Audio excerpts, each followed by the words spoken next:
لما ابوك وامك يطلقوا بسببك. ماما عاوز فلوس عشان خارج مع اصحابي. خد يا حبيبي من الشنطه جوه. اديله يا اختي ودلعيه كمان، خليه يفشل ولا يروح يشرب بيهم سجاير. سجاير ايه يا بابا؟ اسكت انت. على فكره بقى ابن حبيبي وانا واثقه فيه. انت بتعلي صوتك عليا؟ اه. طب روحي وانت طالق. بابا انا خارج، عاوز حاجه؟ خد هنا يلا. ايوه يا بابا. امك عطتك كام؟ 100 جنيه. طب رجعها لها وخدي 200 جنيه دي. لو خيروك تدخل الجنة أو تأخذ مليار دولار، إذا اخترت الجنة ضع كل شيء، وإذا اخترت المال فلا تضع أي شيء. ايه ده بجد؟ شكرا يا بابا. ماما خدي 100 جنيه دي خلاص مش عاوزها. بابا اعطيني 200 جنيه. عطاك 200 جنيه؟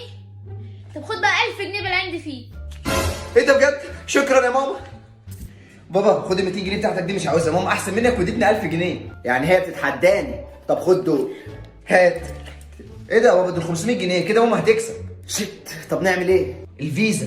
صح وبكده كنا انا اللي كسبت. خد الفيزا اهي. هات. يلا سلام، اشوفكم بعد اسبوع.